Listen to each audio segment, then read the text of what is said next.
स्वागत है आप सभी का। मैं हूं आपके साथ नैना यादव, लेकर हाजिर हूं हमारा खास शो पूछता है इंडिया। हम बात कर रहे हैं सिंध की, वो सिंध जो बलूचिस्तान या खैबर पख्तूनख्वा की राह पर अब बढ़ता हुआ नजर आता है। दरअसल बलूचिस्तान हो, सिंध हो या खैबर पख्तूनख्वा, इन तीनों ही सूबों के नाम अलग अलग लेने का मकसद सिर्फ ये बताना है कि पाकिस्तान के 4 में से 3 प्रांतों में तो बगावत की आग धधक रही है, या यूं कहा जाए कि 1971 में 2 टुकड़ों में बटा पाकिस्तान 4 हिस्सों में बंटने की कगार पर पहुंच रहा है। पाकिस्तान के सुरक्षा बल एक ओर पीओके में बगावत को दबाने में जुटे हैं, वहीं दूसरी ओर बलूचिस्तान और खैबर पख्तूनख्वा में विरोध को कुचला जा रहा है।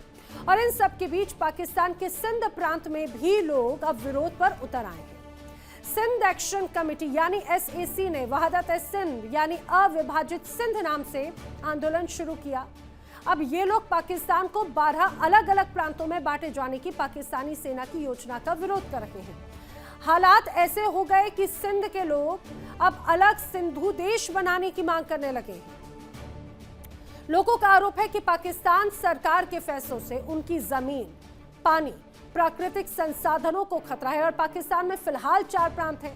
खबरें तो ये है कि मुनीर की योजना इन प्रांतों को 12 हिस्सों में बांटने की है। माना यह जा रहा है कि जो कदम है इसका मकसद है आजादी की मांग और बगावत को दबाना। हालांकि इस कदम के पीछे शासन व्यवस्था, संसाधनों पर सेना की पकड़ को और मजबूत करना भी माना जा रहा है। जानकारी के अनुसार शहबाज शरीफ और बिलावल अली भुट्टो इस फैसले के फेवर में नहीं हैं। यह तो सेना का मनमाना रवैया है, निर्णय। आपने पाकिस्तान के वर्तमान हालात की जानकारी ली, अब जरा पाकिस्तान के मंत्रियों की भी आपको सुन लेनी चाहिए, जो खुलेआम इस बात को मानते हैं कि पाकिस्तान में हालात खराब हैं। उनके साथ आजाद हुआ हिंदुस्तान आज तरक्की की सीढ़ियां चढ़ रहा है। मेरे अजीज हमवतनों, आज जरा अपने मुल्क के हालात पर नजर डालिए।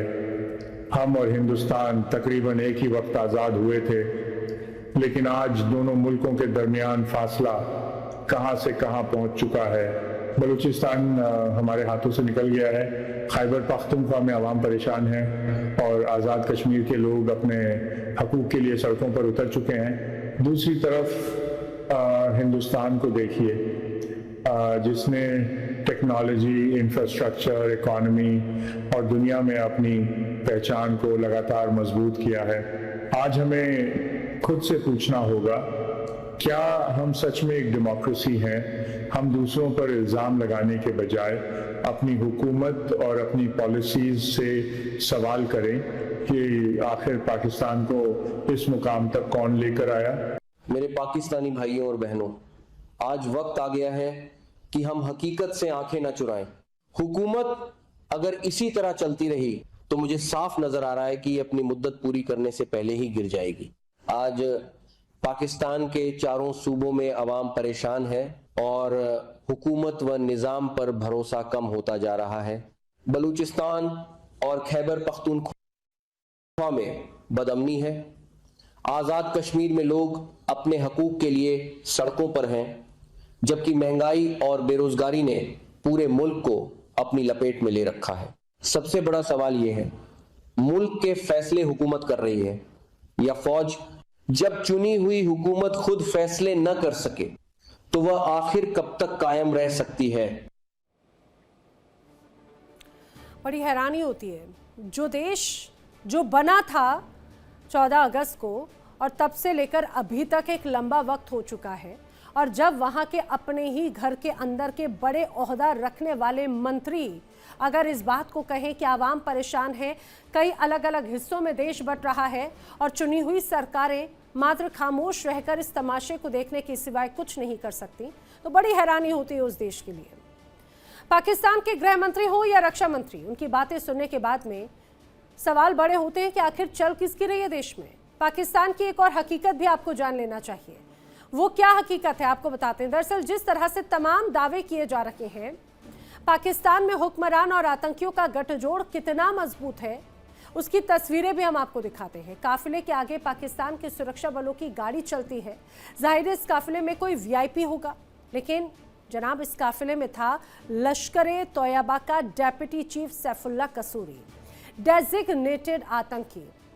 ना सिर्फ सैफुल्लाह कसूरी बल्कि अब्दुल रऊफ और लश्कर की सिंध यूनिट का प्रमुख फैजल नदीम, जो पिछले महीने ही अपने बुलेट प्रूफ गाड़ी में सिंध पहुंचे। यहां पर इन लोगों ने कमांडरों से मुलाकात की। आतंकी कमांडरों से अब खबरें हैं कि सैफुल्लाह कसूरी के सिंध दौरे का प्रमुख मकसद था लश्कर और पीएमएमएल के लिए युवाओं की भर्ती को करना। साफ है, ये तस्वीरें देखते जाइएगा जरा। ये तस्वीरें उसी काफिले की और उस मुलाकात की हैं जहां पर आतंकी जाते हैं वीआईपी ट्रीटमेंट के साथ में। कैसे बड़ा काफिला यहां पर नजर आता है। ये तस्वीरें साफ साफ नजर आती हैं किस तरह से कितने महत्वपूर्ण है ये लोग, खासतौर से पाकिस्तान में। पाकिस्तान भले ही टूट जाए लेकिन आतंकवादियों का साथ जरूर निभाएगा, ये इससे की तस्वीर बिल्कुल स्पष्ट है। बड़े सवाल खड़े होते हैं, क्या पाकिस्तान की सरकार पर लोगों को भरोसा ही नहीं रहा, जो जगह जगह से आज़ादी की मांगें उठने लगी हैं। नए राज्य बनाना सरकार का काम होता है तो पीएम शहबाज का काम भी क्या अब सीडीएफ मुनीर ही करने लगे। पाकिस्तान सरकार सेना की आखिर कौन सी मजबूरी है जो आतंकवादियों पर लगाम लगा ही नहीं पा रही। सबसे महत्वपूर्ण बात ये, आतंकियों की सिंध में मौजूदगी और जो अपनी युवा ब्रिगेड को तैयार करने की कोशिश में है, भारत के खिलाफ नफरत भर रखे हैं। आखिर ये क्या करना चाहते हैं, करेंगे चर्चा। खास मेहमानों का पैनल मेरे साथ में मौजूद है। रक्षा विशेषज्ञ retired major general Anuj Mathur मेरे साथ में मौजूद है। रक्षा विशेषज्ञ retired lieutenant colonel Himanshi Singh connect हो रही हैं। भू राजनीतिक विशेषज्ञ रिटायर्ड कर्नल एस के मलिक मेरे साथ कनेक्ट हो रहे हैं। पाकिस्तान से जर्नलिस्ट आउन शिराजी मेरे साथ में कनेक्टेड है। पाकिस्तान से पीएमएलएन के नेता डॉक्टर इरशाद अहमद भी मेरे साथ में इस चर्चा में मौजूद हैं। आप सभी का इस चर्चा में बहुत स्वागत है। मैं चर्चा की शुरुआत इरशाद जी आप ही से करना चाह रही हूँ। आपके चेहरे की मुस्कुराहट, ऐसा लग रहा है कि बहुत कुछ नया शायद पाकिस्तान में हो रहा है। अब मुझे जरा ये बताइएगा, ये खंड खंड क्यों हो रहा है, टुकड़े टुकड़े क्यों होता हुआ नजर आता है। जो पहले पीओके, खैबर पख्तूनख्वा और बलूचिस्तान में होता आया, अब सिंध में भी वही तस्वीर बनती हुई नजर आ रही है। बहुत शुक्रिया। सोच बदली है, कुछ नहीं हो रहा पाकिस्तान में। अभी आप तकारीर दिखा रही थी मोहसिन नकवी साहब की, वज़ीर दाखिला है मेरे मोहसिन है, मोहसिन पाकिस्तान भी उनको मैं कहता हूँ। दूसरा ख्वाजा आसिफ साहब की आप सियासी तकारीर दिखा रही थी। आपका क्या ख्याल है, ये दोनों जो मेरे लीडर हैं, क्या ख्याल है, ये मुल्क की बागडोर इनके हाथ में नहीं है। ये वजीर दाखिला है, एक वजीर दिफा है, इनका दिफा एक के हाथ में, एक में दाखिला पॉलिसी के हाथ में। कि सुनिए आप उनकी तकरीर दिखा रही हैं कि वो कह रहे हैं देखें यही तो हाथों को मजबूत कर रहे हैं, यही तो लोगों को इकट्ठा कर रहे हैं, यही तो बुनियादों को मजबूत कर रहे हैं पाकिस्तान को, यही तो पाकिस्तान की तरक्की में हमारे साथ शाना बशाना खड़े हैं हुकूमत के। तो आपका क्या ख्याल है, एक सियासी तकरीर होती है और एक हकीकत होती है। हकीकत आपको भी मालूम है, पूरी दुनिया को मालूम है। जनाब मैं तो ये पूछना चाह रही हूँ, क्या कहना चाह रहे ख्वाजा शरीफ, और मैं तो ये जानना चाह रही हूँ आखिर क्या कहना चाह रहे मोहसिन नकवी। वो ये कह रहे हैं कि तो सरकारों का काम था, सरकारों के काम जो है वो तो अब सेना कर रही है। अगर आप सुनना चाहें मैं दोबारा सुना दूंगी। मैं तो उनकी बात का यही मतलब समझ पाई। मैं सुना, मैं बड़े गौर से आप लोगों के इंट्रो भी सुनता हूँ, आपकी बातें भी सुनता हूँ, बहुत अच्छी बात। मैं आपको जवाब भी देना चाहता हूँ जो कि देने नहीं देते। की आवाज को भी वैसे ही सुन लेते ना। अगर देखा जाए तो कहाँ उन्होंने कहा कि पाकिस्तान खंड खंड हो रहा है, कहाँ उन्होंने कहा, उन्होंने तो पाकिस्तान की मजबूत होने की बात की, उन्होंने इकट्ठा होने की बात की, उन्होंने पाकिस्तान को मजबूत करने की बात की। तो ये बातें आप समझती हैं कि इस तरह मेरा पाकिस्तान खंड खंड हो जाएगा। देखें अगर सूबों की बात हो रही है तो अच्छी बात है। अच्छा इरशाद जी सुनिए, हो सकता है शायद मैं गलत समझ रही हूँ, हो सकता है शायद मैं गलत समझ रही हूँ। मैं चाहूंगी पीसीआर से मेरी टीम विकास जी जरा वो बाइट एक बार मैं चाहूंगी, एक बार फिर से मैं भी सुनूं, मेरे दर्शक भी सुने, इरशाद जी भी सुने, आखिर क्या कहना चाह रहे हैं, चाहे बात नकवी साहब हो या फिर ख्वाजा आसिफ। एक बार सुनाइए प्लीज वो बाइट।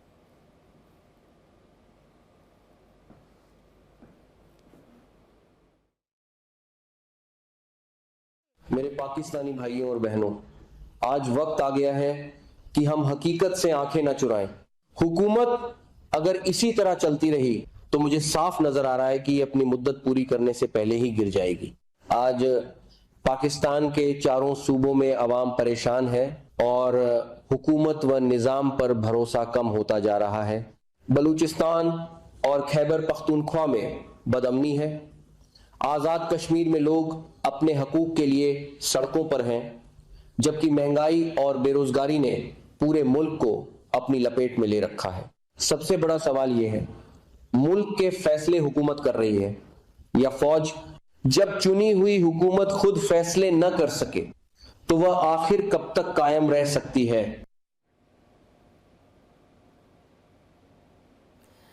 अब भाई मैंने तो जो समझा, जनता परेशान है और वो जब खुद ये बात को स्वीकार कर रहे हैं कि आखिर जब चुनी हुई सरकार, अगर हुकूमत की जो सरकार है खासतौर से वो ही अगर कोई फैसले ना ले पाए तो कब तक चल सकती है? इरशाद जी देखिए, मैं आपसे अर्ज कर रहा हूं, मैंने भी यही कहा जो आप दिखाना चाह रही हैं। मैंने यही कहा कि वो हुकूमत में वजीर दाखिला हैं, वो अपनी हुकूमत में अगर कुछ चंद नकाइस हैं, अगर कोई गलतियां हैं, उनको दुरुस्तगी की बात कर रहे हैं। वो बात कर रहे हैं कि अगर यही हालात रहे तो हुकूमत सही कह रहे हैं वो। अरे तो जनाब वो ये कह रहे हैं आवाम परेशान हो गई, हम कुछ कर नहीं पा रहे हैं। आप ये शायद समझ नहीं पा रहे, अपनी हुकूमत, आप शायद उस बात को यही तो नहीं समझ पा रहे समझ हैं। गया आपकी बात। वो कह रहे हैं जो चुनी हुई हुकूमतें हैं वो कुछ कर नहीं पा रही हैं, और जब सरकार अगर कुछ ना कर पाए, सेना सब कुछ करे तो ज्यादा दिन चल नहीं सकता काम। मलिक साहब, क्या मैं गलत बोल रही हूँ? क्या समझाना चाह रहे हैं? या इरशाद जी इतने भोले भाले हैं कि मोहसिन नकवी की बात नहीं समझ पाए? मोहसिन नकवी एक हिस्सा है। सभी दर्शकों को, आपके देश विदेश में बैठे हुए सभी मेहमानों को मेरा प्यार भरा नमस्कार। देखिए, इसका दूसरा आयाम मैं टच करता हूँ, वो कभी मानेंगे नहीं, इसलिए मैं उस बात पे ज्यादा उलझना नहीं चाहता। मेरा सीधा सीधा मानना है कि जो इन्होंने असीमित पावर जो अपने जो फील्ड मार्शल को दी है, उनका रंग दिखना शुरू हो गया है। कारण अभी इनको शायद ये बोलेंगे कहां से खबर लाए, अभी लेटेस्ट खबर यह है कि पिंडी के अंदर 3-4 आर्मी की कंपनी को डिप्लॉय कर रहे हैं। किसके लिए? सिविल एडमिनिस्ट्रेशन को एक तरह से टेक ओवर करने के लिए। स्लोली जो फन फैलता है मार्शल लॉ का, वो फन फैलना शुरू हो गया है। देखिए, पाकिस्तान के मेरे मेहमानों को मालूम है, नहीं है, मुझे नहीं पता है, हमारे अपने जो सोर्स होते हैं वो ये कहते हैं कि देखिए, मुनीर का जो फील्ड मार्शल इनके मुनीर साहब हैं, मुनीर साहब पूरे पाकिस्तानी एस्टेब्लिशमेंट को ऑलमोस्ट टेक ओवर कर चुके हैं और उनकी डिक्टेट को फॉलो कर रहे हैं मरियम, डिक्टेट को फॉलो कर रहे हैं नवाज साहब, और डिक्टेट को फॉलो कर रहे हैं वहां का हर एक ग्रुप, क्योंकि उनके बिना अगर नहीं जाएगा तो इमरान खान की हालत सामने है। रही बात यह है कि पाकिस्तान को पैम्पर किया अमेरिका ने, अमेरिका भी पछता रहा है कि मैंने 1 साल से किसको दूध पिला दिया। और इनकी इंटरनल जो प्रॉब्लम है, सिंधु देश वहां पे, सिंध के अंदर इन्होंने एक्टिव कर दिया अपने टेररिस्ट ग्रुप। देखिए, टेररिस्ट, आपने नैना जी अपने इंट्रोडक्शन में बोला ना, देखिए टेररिस्ट, उनकी फंडिंग, ये सब चीजें तो इनकी आप कैसे उम्मीद करते हो बंद कर देंगे? इनकी ब्रेड एंड बटर है, ऑक्सीजन है, सांस कैसे लेंगे बिना ऑक्सीजन के? इंसान जिंदा तो नहीं रहता ना ऑक्सीजन के बिना, तो ये इनकी ऑक्सीजन है ये टेररिस्ट लोग, और इनको ये फैलाते हैं हर जगह, क्योंकि मुनीर साहब का अपना एक एजेंडा है, उसके तहत ही होता है। जितना उनका काम ये टेररिस्ट करते रहेंगे उतने ही उनका काम आसान रहेगा।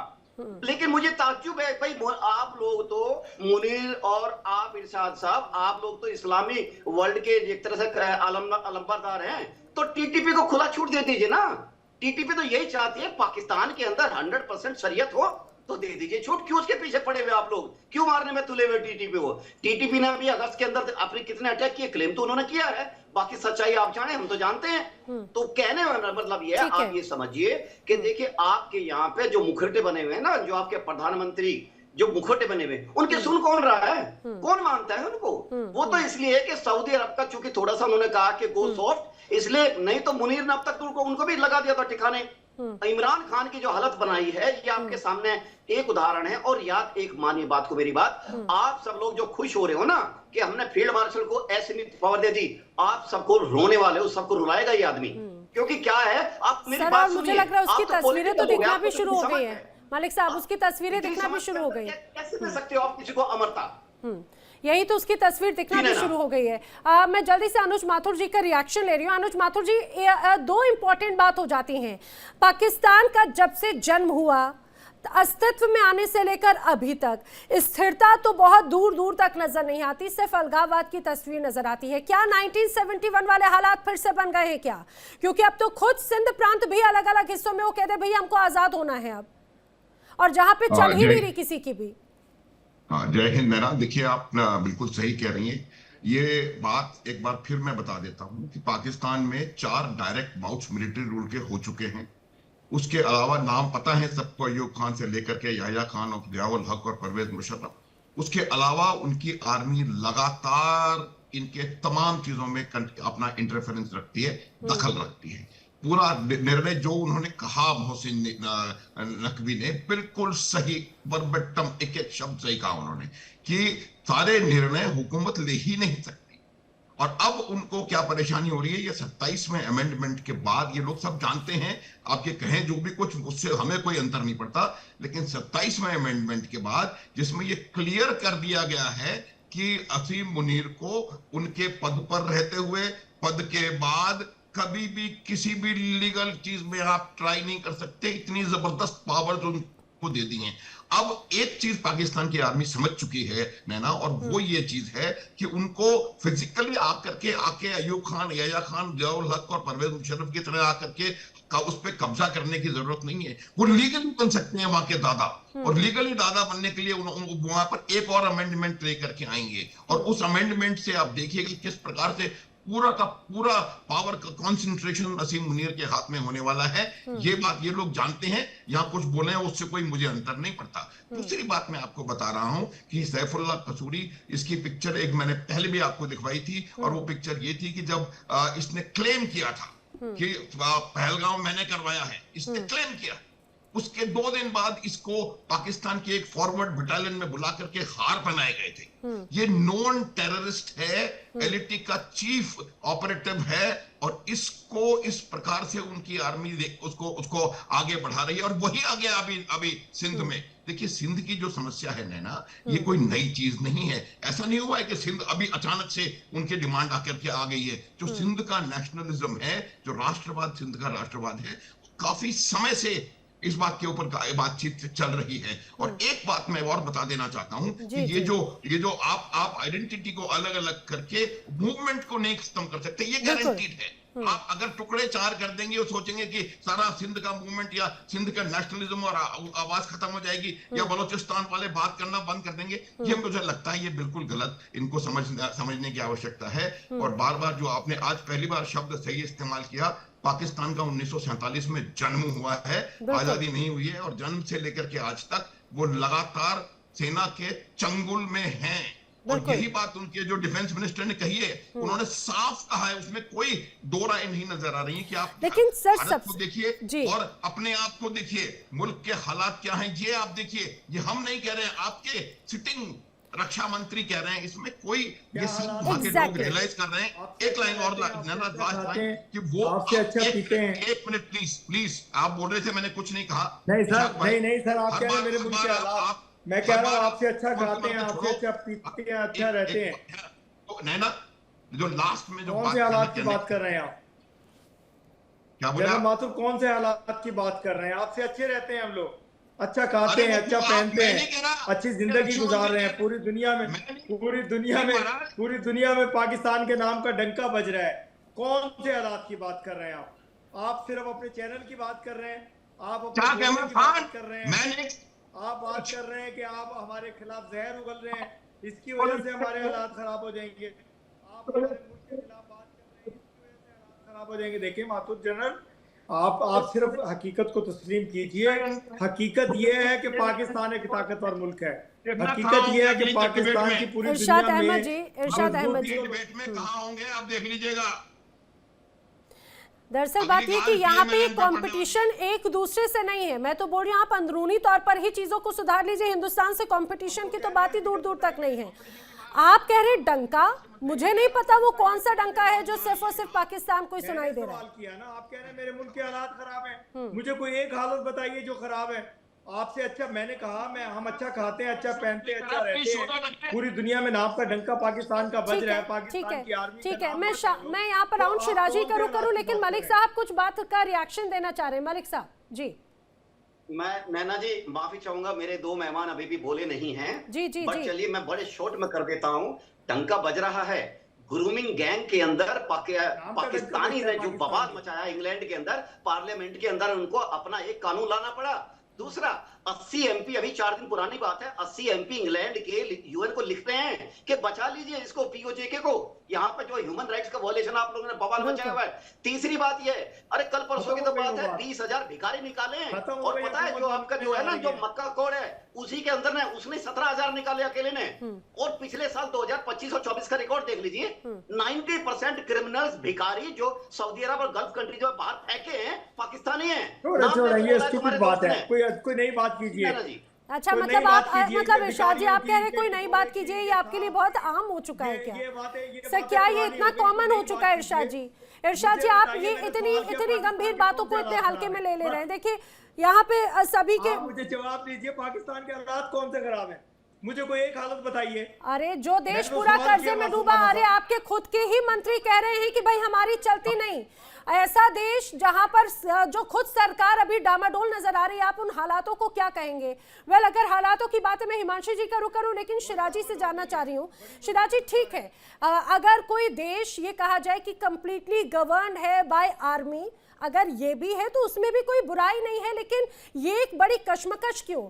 यहाँ पे आप चुनाव भी कराते हैं, लोगों का पैसा भी वेस्ट करते हैं, दिखाने के लिए आपके राष्ट्रपति, प्रधानमंत्री, तमाम सरकारें, मुख्यमंत्री ये सब नजर आते हैं, लेकिन चलती किसी की है नहीं। अब आपके खुद के अगर देश के खुद मंत्री कह रहे हैं कि भाई यहाँ पर हालात ऐसी हो गई, आवाम परेशान है, 4 प्रांतों में से एक प्रांत और 2 टुकड़ों में बंटने को तैयार है, वहां पर ऐसे हालातों को लेकर क्या कहेंगे? और आतंकी खुल्लम खुल्ला घूमते हैं। अच्छा नैना जी, पहले ना जो प्रोपेगेंडा था ना, वो धुरंधर 2 बनाना काम था बॉलीवुड का।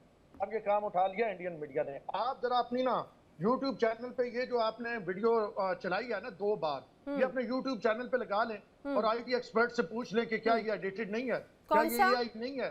पाकिस्तान में कभी खैबर पख्तूनख्वा किसी ने नहीं कहा, खैबर पख्तूनख्वा कहते हैं। ये जो इंडियन फिल्मों वाला खैबर पख्तूनख्वा की डबिंग करके आप ये जो कहानियां चला रहे हैं ना, जिसने भी आपको ये कहानी जोड़ी है ना, और ये आप डबिंग करके AI वाली, और ये एक नेशनल मीडिया पे आप ला रहे हैं। गजब की बात है, आप AI खेल रहे होते हैं। सुने आप सुन लें, किसी AI टूर में डालें और इस वीडियो को चेक कर लें। आप ये वीडियो अपनी वेबसाइट पे लगा दें, अपने YouTube चैनल पे लगा दें।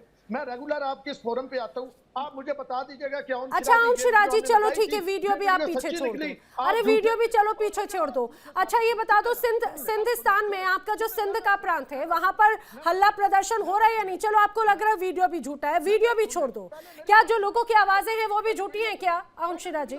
ना ना ना ना ना ना ना ना ना ना ना ना ना, पहले वीडियो पे आए। ठीक है, वीडियो ही प्ले करो। मैं बोल रही हूँ वीडियो ही टीवी स्क्रीन पर दिखाना। हाँ, प्ले नहीं।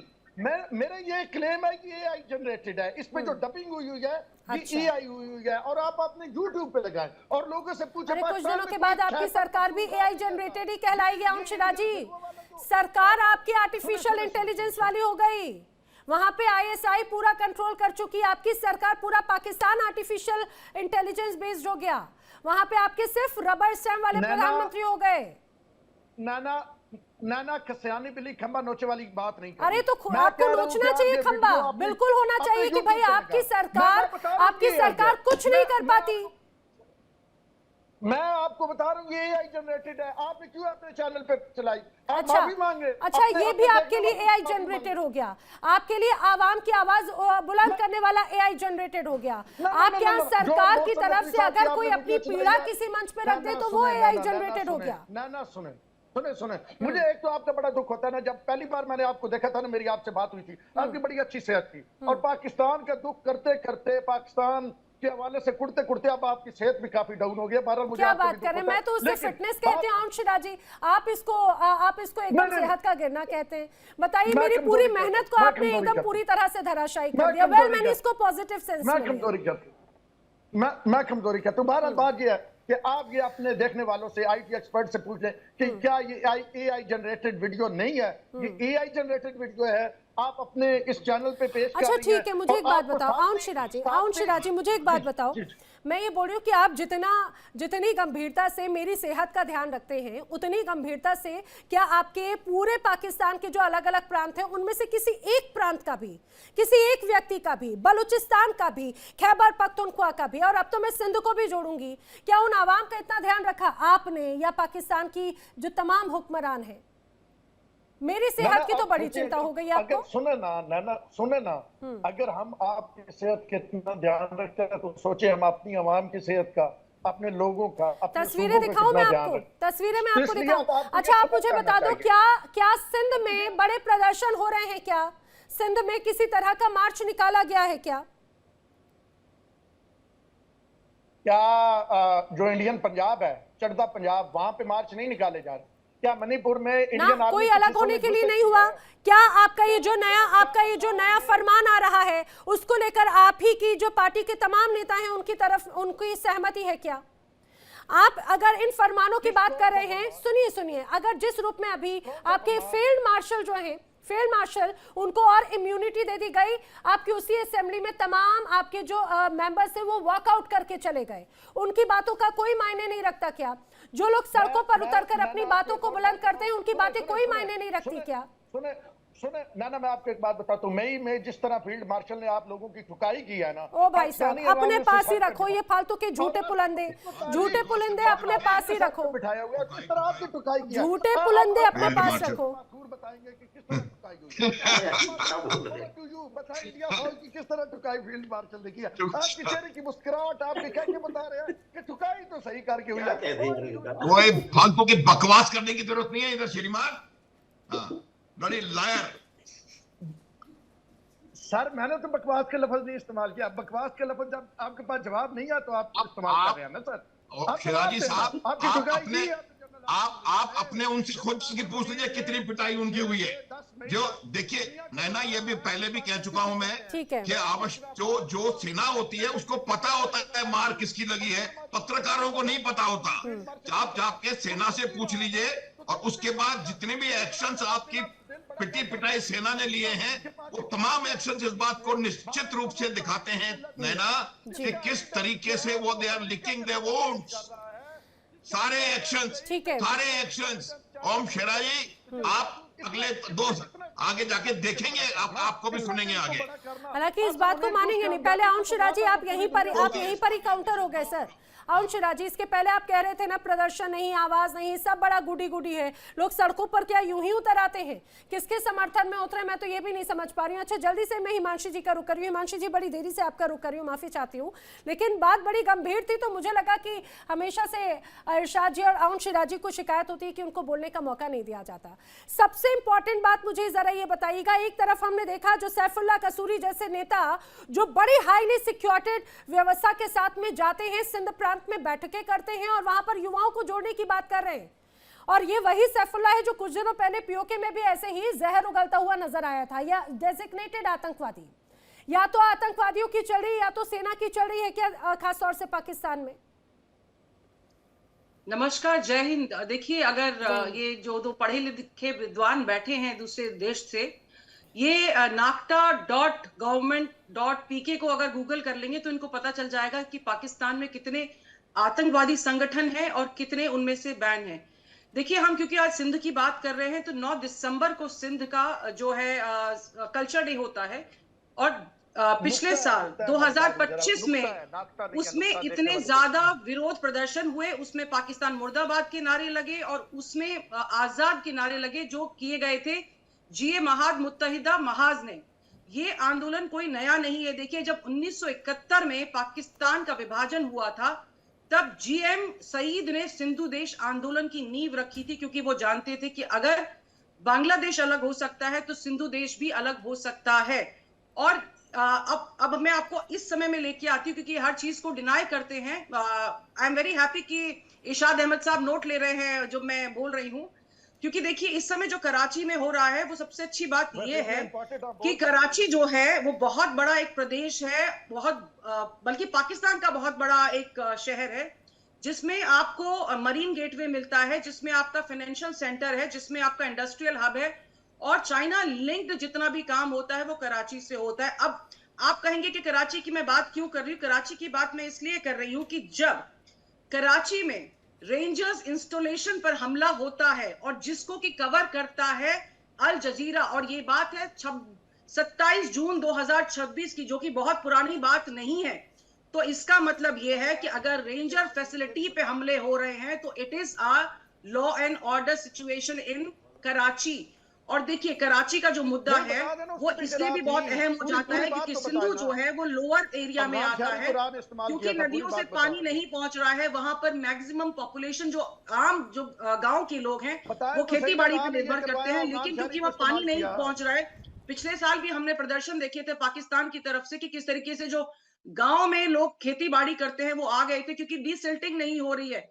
पानी का लेवल कम होने से पानी अंदर आ रहा है और जो पानी जो मीठा पानी होता था वो भी खारा हो रहा दिल्ली है। में पानी का यानी लेवल कि कम आम नहीं जनता है। परेशान ये हो रही कैसी है। एक बातें और अजीब चीज सी है आप सिंध बातें में कि अफगान वहां पर जो अफगान में वडेराज बाद में हैं, पानी का लेवल जिनको कम। हम आम भाषा में जमींदार कहते हैं, वो अभी भी जमीनी रसूख रखते हैं और आम जो लोग हैं उनको बहुत ही छोटे किसानों को बहुत ही बंधुआ और बुरी तरीके से रखा जाता है। तो वो एक मेजर प्रॉब्लम है। यानी कि सिंध में काफी सारे ऐसे इश्यूज हैं, सिर्फ एक आतंकवाद का इशू नहीं है, पाकिस्तान की इंटरनल प्रॉब्लम, जिसके लिए कि हम ये नहीं कहेंगे कि क्योंकि वहां पर आसिम मुनीर ही सत्ता में बैठे इसलिए दिक्कत हो रही है, क्योंकि सिंध जो है बहुत बैडली गवर्नड है और सेंटर उसको कंट्रोल नहीं कर पा रहा है। तो सिंध में एक्चुअली प्रॉब्लम्स हो रही है। और 1971 में जैसा कि मैंने मैडम बताया कहना आपको, क्या चाहती तथ्यात्मक रूप हैं? से आपकी कोई बात समझ नहीं बाकायदा आ रही, एसोसिएशन पता बनाई गई है और ये बढ़ेगा। क्योंकि अगर अभी अभी सिंधु देश जब लोगों को कल्चर डे हिमांशु मनाना जी, है, आपकी कल्चर डे बात मनाने की शिराजी साहब बजाय कह वो रहे हैं, पाकिस्तान मुर्दाबाद शिराजी के नारे साहब लगा कह रहे रहे हैं हैं, कि अरे तो कितना मुझे ज्यादा लगता है इससे जलील ज्यादा करेंगे। शर्मनाक कोई बात हो ही नहीं सकती एक देश के लिए। जी मैं मुझे एक बात का पता है नैना, मुझे एक बात का पता है। दुनिया, मैं आपकी आर्मी की एक तारीफ करता हूँ, बिल्कुल जो इंडियन आर्मी की तारीफ बनती है वो करनी चाहिए। और मैं सलाम पेश करता हूँ कि अगर दुनिया में किसी को रेपिस्ट आर्मी कहा जाता है तो वो इंडियन आर्मी, और इस हवाले से कहते हैं एहतजाज हुए हैं, बैनर उठाए गए हैं, सीरियसली प्लेकार्ड उठाए गए शिराजी, मेरे पास में ना अभी हालिया कई ऐसी रिपोर्ट्स हैं, यहाँ पर कई ऐसी रिपोर्ट्स हैं जो यूके हो या तमाम अलग अलग जगहों पर लोग डरते हैं, खासतौर से पाकिस्तानी अगर आप हैं तो उसको लेकर लोगों ने उसके साथ में रेपिस्ट नाम जोड़ रखा है। आप कौन से देश की बात करते हैं? हिमांशु सिंह जी, इनके पास जब कोई जवाब नजर नहीं आता, ये वही बात अभी कुछ समय पहले आप अभी खासतौर से कर्नल मलिक ने बात बताई ना, कुछ समय पहले ही तमाम लोगों को भिखारियों को बाहर निकाला, क्यों? क्योंकि पाकिस्तानी भिखारी थे। आप मैं तो सबसे ज्यादा कह रही हूं, आतंकवादियों को बढ़ावा देने का काम करता है तो पाकिस्तान। जी जी नैना, मैं तो ऑन रिकॉर्ड कह रही हूँ कि इनकी एजेंसी है नाक्टा, और मैंने तो बाकायदा वेबसाइट का नाम भी बताया है, उसको गूगल कर ले, यही बैठे बैठे इनको पता चल जाएगा कि एक्चुअली क्या हो रहा है। क्योंकि सिक्योरिटी एजेंसीज जो अपना डेटा जारी करती हैं, और हमें तो ये कह देता है कि नहीं आप लोग गलत बोल रहे हैं, ये तो इनकी पाकिस्तान की गवर्नमेंट की एजेंसी है जो ये इस तरह के अपने डेटा जारी करती है। देखिए ये पत्रकार है, इनको एग्जैक्टली पता है कि जब तथ्यात्मक बात आती है तो ये नहीं जीत सकते, तो ये बहुत डिनाइबिलिटी में चले जाते हैं। देखिए डिनाइबिलिटी में रहना प्रॉब्लम को सॉल्व नहीं करेगा। हम इस चीज को कैसे मानने से इनकार कर दें कि जिया उल हक ने रशिया से लड़ने के लिए आतंकवादियों को बढ़ावा दिया था। देखिए ये जब आतंकवादी बहुत ज्यादा फैल जाते हैं या इनके जो कोर ग्रुप्स हैं वो स्प्लिंटर ग्रुप्स में बढ़ जाते हैं, तो ये अपने आप को जीवित रखने में बहुत शिराजी, हालांकि आज का विषय ये नहीं था, लेकिन फिर भी मैं आपको याद दिला दूं, कुछ समय पहले ही मैंने आपको तमाम आंकड़े बताए थे। ये वही पाकिस्तान है जहां पर छोटी छोटी बच्चियों का अगवा करके उनका जबरन निकाह कराया जाता है, धर्म परिवर्तन कराया जाता है। और ये वही पाकिस्तान की बात है जहां पर कब्रों में भी बेटियां सुरक्षित नहीं है। वही के माता पिता खुद ये कहते हैं कि उनकी बेटियों की कब्रों को भी उन्हें ताला लगाना पड़ता है। इतनी ज्यादा गंदी मानसिकता वाले लोग हैं। तो प्लीज कृपया कर आप जरा अपने घर की तरफ देखिएगा, उसके बाद में जवाब दीजिएगा। और रही बात, आप कहते हैं कि इतना अच्छा संपन्न देश, कौन से संपन्न देश से आते हैं आप? किस संपन्न देश से आते हैं? वो देश जो ये कहा जाए फ्रॉम हेड टू टो पूरी तरह से कर्जे में डूबा हुआ, ऐसा एक तमगा नहीं जो पाकिस्तान के माथे पे ना लगा हो। चोर से लेकर, लुटेरे से लेकर, रेपिस्ट से लेकर, आतंकवादी से लेकर भिखारियों तक का सबसे बड़ा तमगा कौन है पाकिस्तान के ऊपर? पता नहीं कौन सी आप एक अलग भाषा लेकर जाते हैं। आपको जो तस्वीर नजर आती है, आपको एआई नजर आ रही है। अच्छा इरशाद जी, यहाँ पर मोहसिन नकवी की इस वीडियो को एआई बता दिया, ख्वाजा आसिफ की बातों को एआई बता दिया। भूल गए कि जब ऑपरेशन सिंदूर हुआ था, ये वही आपके नेताजी थे ना जो कह रहे थे कि पाकिस्तान की मीडिया में चल रहा है कि पाकिस्तान ने इतने जहाज उड़ा दिए। वाह वाह, ये है आपकी सुरक्षा। इरशाद अहमद, देखिए आपने मेरे मुल्क के बारे में, मेरे सूबों के, आपने मेरे मुल्क के बारे में, मेरे सूबों के बारे में, मेरे गुजरा मुशरा के बारे में बहुत सारी बातें की। मैंने बहुत आराम, इत्मीनान, एहतराम से सुना। मैं फिर भी कहूंगा पाकिस्तान जिंदाबाद, आउन फिर भी शिराजी, कहूंगा गले को आराम दो अजीम थोड़ा। पाकिस्तान। पानी पी लो थोड़ा, मैं जानती हूँ क्योंकि पानी की मुझे किल्लत नाज है, है लेकिन अपने पी लो पाकिस्तान पे, पानी पी लो थोड़ा, मुझे किल्लत नाज है है जरूर। अपनी आर्मी पे, मुझे फख्र है अपनी आर्मी पे, मेरी फौज पे। तो दूसरी बात यह है कि देखें, एआई है या ओरिजिनल है, अगर किसी भी मेरे वजीर ने अपने इदारों को तस्हीह करने के लिए इशारा किया है तो अच्छी बात है। हुकूमत में रहते यानी हुए कम से कम तनकीद मान तो करना रहे हैं अच्छी आप इस बात है, बात इसी को। को जमहूरियत कहते हैं। ये इसी को जमहूरियत कहते हैं कि मैं अगर मेरा काम, मेरे ऑफिस के लोग काम सही नहीं कर रहे तो मैं उनको बोलूं कि ठीक करो, वरना ऑफिस बंद हो अरे जाएगा। पर तो अच्छी सुनेगा बात है। कौन? अगर इशारा सुनेगा कर कौन रहे हैं मेरे तकलीफ को ना? वजीर दाखिला, मेरे पर इरशाद जी, बात यह है कि किसके सामने तकलीफ रो रहे हैं, किसके सामने? जो जिनके हाथ में कमान, अगर वो तकलीफ बताकर रोते रहे, जिनके हाथ में समाधान था, तो जनता कहां जाएगी, समझा जा सकता है। देखें, जनता बहुत खुश है, जनता के लिए ही सारा काम करते हैं हम लोग। जनता को खुशहाल रखने के लिए, अपने मुल्क को मजबूत करने के लिए हम एक दूसरे पे तनकीद करते हैं, क्योंकि जमहूरी मुल्क है। आपकी आपके इस तरह बात पे डिक्टेटर आउन नहीं है हम शिराजी लोग। भी हंस दिए, हम बताइए। सिखों को नहीं मारते हैं, हम क्रिश्चियंस को नहीं मारते हैं, मुस्लिम्स को नहीं मारते हैं, हम मकबूजा कश्मीर के कश्मीरियों को नहीं मारते हैं।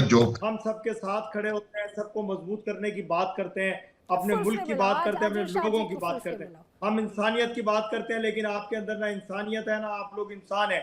आप ये बात याद रखिए, अगर हम तनकीद कर रहे हैं तो अपने मुल्क के लिए कर रहे हैं, अपने लोगों की तस्हीह करने के लिए कर रहे हैं। आप क्यों नहीं कर सकते? क्योंकि आपकी जुबान बंद है, आपकी गर्दनें तोड़ती है आपकी हुकूमत, आपको बोलने का कोई हक सुनिए नहीं ना, है। तौबा तौबा, जरा खुदा से खौफ खाइए, जरा खुदा से खौफ खाइए। आपने जो जो बातें कही उनमें से एक बात भी अगर आप दिल पर हाथ रख के बोलिएगा, ऊपर वाला देख रहा है, सच बताऊं, आप मानते हो ना उसे? अगर आपकी इस बात में देखिए, चाहे मैं क्या, आपके साथी आउन शिराजी को भी हंसी आ गई।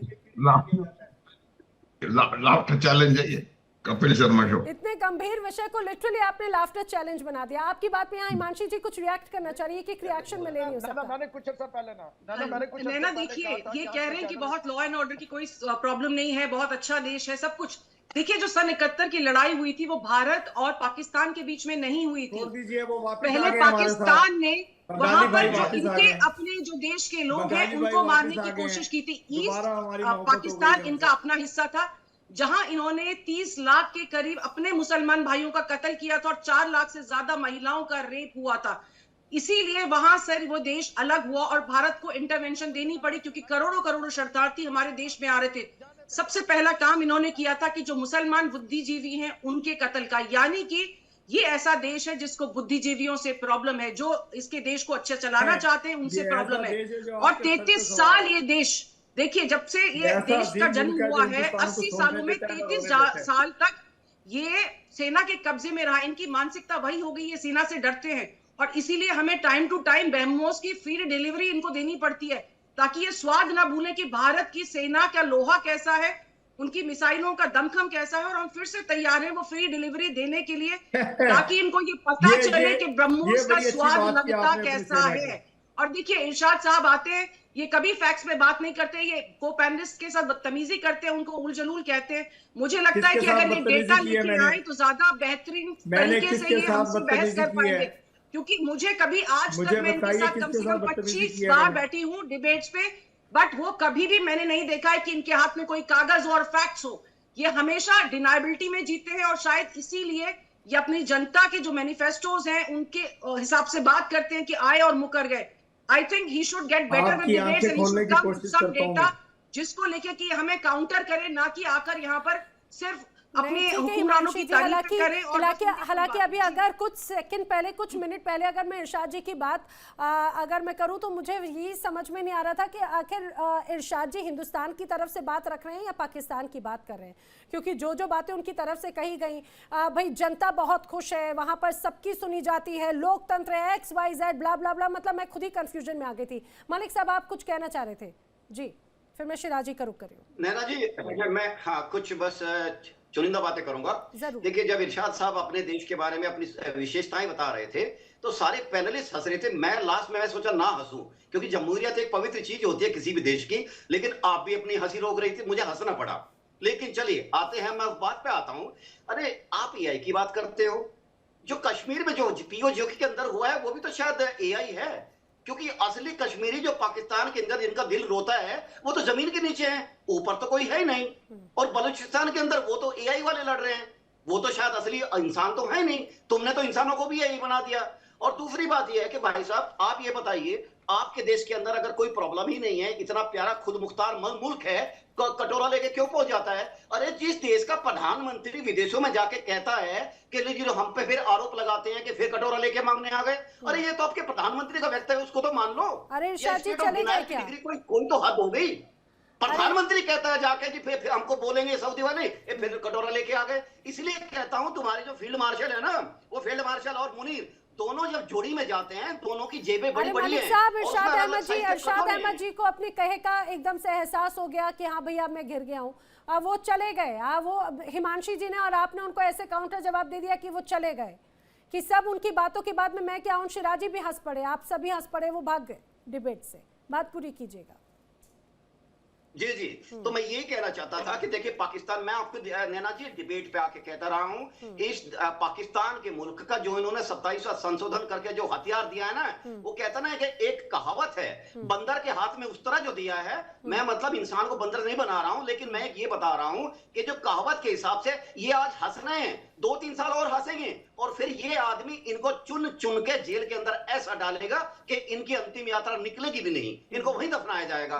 कारण ये है कि इन्होंने ये समझ लिया कि ये आदमी तुम्हारे वेलफेयर वाला है, ये तुम्हारे तुम्हारे लिए फरमान लेके आया, तुम्हारा डेथ वारंट लेके आया, ये जो मुनीर बैठा है आपने, और देखिए हमारे लिए तो अच्छा काम कर रहा है, हम तो तैयार हैं। यही तो बात है सर, यही तो बात है सबसे इंपॉर्टेंट बात, कि आखिर जिस देश में लोकतंत्र तो बहुत दूर की बात है, जो सोकॉल्ड सुप्रीम कोर्ट है उस तक में अगर किसी की नहीं चल रही, वहां पर भी सिर्फ सेना की ही एक तरह से चलती है, तो उस देश का क्या होगा ये समझा जा सकता है। भले यहाँ पर एआई नजर आ रहा है, आउन शिराजी आपको ये वीडियो हकीकत दर्शाती हुई तमाम बातें हैं इसमें।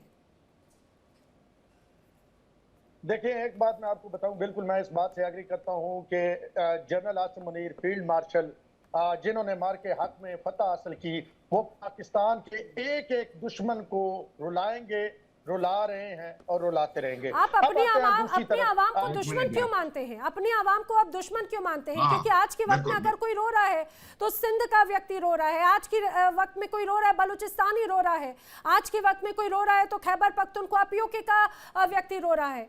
तो आप अपनी आवाम को, और मैं तो बोली मध्य में भी अगर देखा जाए तो तमाम ऐसे ही हालात नजर आते हैं, तो अपनी ही आवाम को दुश्मन क्यों मानने पर बैठे हुए हैं? ना बात सुने ना, अभी तो मुझे जो रोते हुए नजर आ रहे हैं ना, ये 3 पैनलिस्ट और चौथी आप रोती हुई नजर आ रही हैं, तो मेरे ख्याल में इसके लिए यही काफी हो गया कि आसिम मुनीर ने जो कुछ किया अभी तक, मेरे ख्याल में इंडिया के लिए जितना भयानक ख्वाब था, और पाकिस्तान आर्मी ने जिस तरह राफेल आपको पार्सल करके भेजे हैं, और अभिनंदन जिस तरह आपको भेजा, और चाहे कब एक मिनट मेरे ख्याल में उसके बाद let this man not talk nonsense on the channel. ये नेशनल न्यूज़ चैनल है, ये मैं याद दिला दूं, इसको याद दिला दूं मैं बिना पे जनरल माथुर प्रोफेशनल फौजी होने की बिना पे कम से कम तारीफ सुनिए, पाकिस्तान आर्मी ने पूरी दुनिया तारीफ कर रही है, याद दिला दूं तो भाई आप भी तारीफ कर दें। कोई बात मैं कहूं कि जनरल माथुर ने पूरी जिंदगी में कोई अच्छी बात नहीं कर दी थी, मैं भी उस पर खुश हो जाऊं।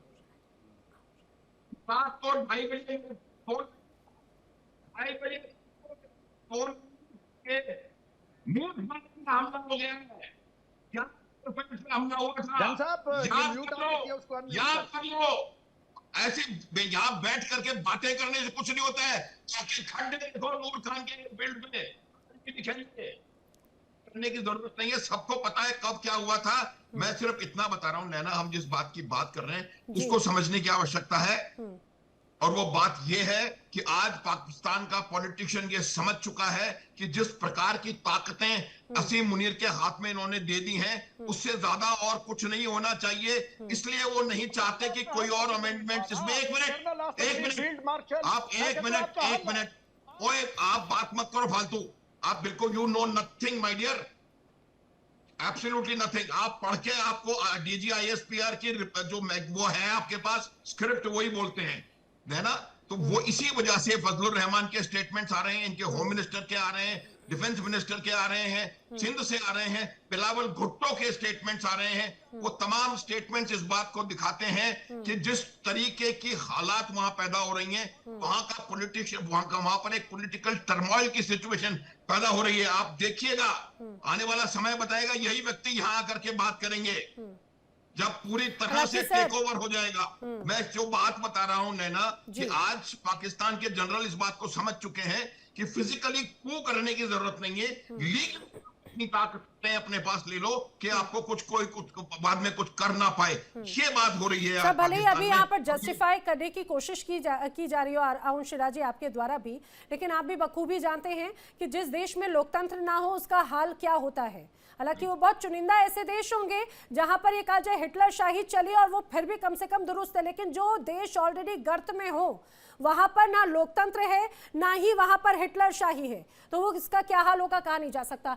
ये बता दीजिए, अगर इन 4 प्रांतों के 12 प्रांतों में अगर तोड़ने की जो बात कही जा रही है, पाकिस्तान में 12 प्रांत बनाने की, उसकी क्या जरूरत आन पड़ी? जी हाँ जी जी, देखिए पाकिस्तान में ये एक सोच बड़े अरसे से पाई जा रही है कि पाकिस्तान जब पाकिस्तान ने 14 अगस्त 1947 को आजादी ली थी तो 4 सूबे थे। अब उस वक्त सूबों की जो आबादी थी वो बड़ी कम थी। अब पंजाब जो सूबा है उसकी आबादी 12 करोड़ से ज्यादा है और वो तकरीबन 52% पाकिस्तान की कुल पॉपुलेशन का बनता है। तो इतने बड़े सूबे को गवर्न करना इस निर्णय के लिए पाकिस्तान की सरकारें या फिर जो तमाम पॉलिटिकल पार्टी के नेता हैं वो इसके फेवर में है क्या? देखिए कोई भी मुद्दा जब सामने आता है ना पार्लियामान में, भारत में भी ये होता है, बर्तानिया में भी होता है, नहीं तो डिसीजन तो सरकार लेती है ना, डिसीजन तो सरकार लेती है। शहबाज शरीफ एंड टीम क्या इस निर्णय के फेवर में है? जी देखिए, पाकिस्तान मुस्लिम लीग नून की कुछ क़यादत जिनसे मेरी बात हुई है, वफाकी वज़ीर इत्तलात या दीगर से जो मेरी बात हुई है, उनके इसमें एक तरह की राय है, दूसरी कुछ क़यादत है उसकी और राय है। सियासी पार्टियों में इसी तरह होता है। तो ये आप ये मान रहे हैं, मतलब आप ये मान रहे हैं जिस देश का वजीर आजम किसी निर्णय के लिए अगर तैयार नहीं है, फिर भी अगर वो निर्णय इंप्लीमेंट किया जा रहा है, तो वो निर्णय किसका है? क्या हेंस प्रूव्ड है? क्या ये पाकिस्तान की सेना का एक तरह से डेमोक्रेटिक रवैया है? सिविलियन गवर्नमेंट वहां पे पूरी तरह से किल हो चुकी है। नहीं ना देखिए, आपको ना फौज का फोबिया हुआ है और हर बात में आप पाक अरे भाई साहब, फोबिया नहीं हुआ, आपके यहाँ फौज को लोग गालियां दे रहे हैं, आपकी पाकिस्तानी फौज को लोग गालियां दे रहे हैं आपके तमाम अलग अलग प्रांतों में। वो कह रहे हैं कि हमारे लिए रोटी कपड़ा मकान की व्यवस्था कराओ ना। ये सेना के हाथ में कमान देकर आखिर क्यों पूरा कत्लेआम बना रहे हो जो पीओके में कब्रिस्तान बना दिया? ना आप देखें ना, इंडिया में इंडियन फौज को लोग गालियां दे रहे हैं, मेरा क्या कसूर है? आप मेरे पे इल्जाम तो ना लगा। लोग इंडियन फौज को गालियां दे रहे हैं इंडिया में, और इंडियन फौज की हरकतें ही ऐसी है कि इंडिया में इंडियन फौज को शिराजी पता है, खौफ है जी, चिढ़ है आपको, चिढ़ है पाकिस्तान की आवाम का नाम लेकर। जी ये लोग 1971 के उससे उभर के नहीं आ पाए आज तक। ये इनकी परेशानी यही है और यही इनके लीडर्स की परेशानी है और ये इनको समझने की जरूरत है। ये भूल जाते हैं, ये समझने की जरूरत है। 71 दोबारा हो रहा है। एग्जैक्टली। ये एक लास्ट रिएक्शन हिमांशी सिंह जी का ले रही हूँ जी। ये भारतीय सेना के बारे में जानते क्या है? भारतीय सेना वो है जब जरूरत होती है तो इमरजेंसी में पुल बनाती है देश की, अगर बॉर्डरों की नहीं बल्कि हर एक जगह की अगर सुरक्षा पे बात आती तो भारतीय सेना करती है। ये क्या जानते हैं भारतीय सेना के बारे में? इन्होंने क्या देखा है भारतीय सेना के बारे में? तो भारतीय सेना जो है, मुझे लगता है कि उसके बारे में ये बात ना करें तो ज्यादा बेहतर होगा, क्योंकि भारतीय सेना ने इन्हें बॉर्डर संभालना जानती है। जिस तरह से सुनिए ना, भारतीय सेना ने इन्हें जिस तरह से जख्म दिए इनके आतंकवादियों को या फौज को भी, जो हार का टेस्ट कराया ना, जो स्वाद चखाया है, वही इनके लिए सबसे बड़ा दर्द है। और यही वजह है कि बखूबी जानते हैं कि भारतीय सेना की बराबरी कभी कर नहीं सकते। और रही बात अगर आवाम के लिए दिल में जगह बनाने की, तो इनको देखना चाहिए वही जम्मू कश्मीर से बड़ी खूबसूरत तस्वीरें 15 अगस्त से आई थी, रक्षाबंधन पर आती हैं। आपकी सेना के साथ में क्या होता है? लोग दौड़ा कर मार रहे हैं, वर्दी उतरवा के उसको सीधे नीलामी पर लगा देते हैं। ये आपकी पाकिस्तान की सेना की बात करते हैं आप, और अब जो करने जा रहे हैं उसका तो भगवान ही माने कि आखिर क्या होगा। आप सभी मेरे साथ इस चर्चा में शामिल हुए, आप सभी का बहुत बहुत शुक्रिया। लेकिन जो हालात हैं वो बड़ी चिंताजनक है। एक बार फिर से पाकिस्तान टूट की कगार पर है। सिंध की तरफ से जो तस्वीरें आती हैं वो तो यही दर्शाती हैं। रुक रहे ब्रेक। देखिए इंडिया डेली 24/7 अब आपकी स्मार्ट टीवी पर। इंडिया डेली मौजूद है सभी डिजिटल प्लेटफॉर्म पर लाइव और लगातार। इंडिया डेली 24/7 हर दिन राष्ट्र को समर्पित।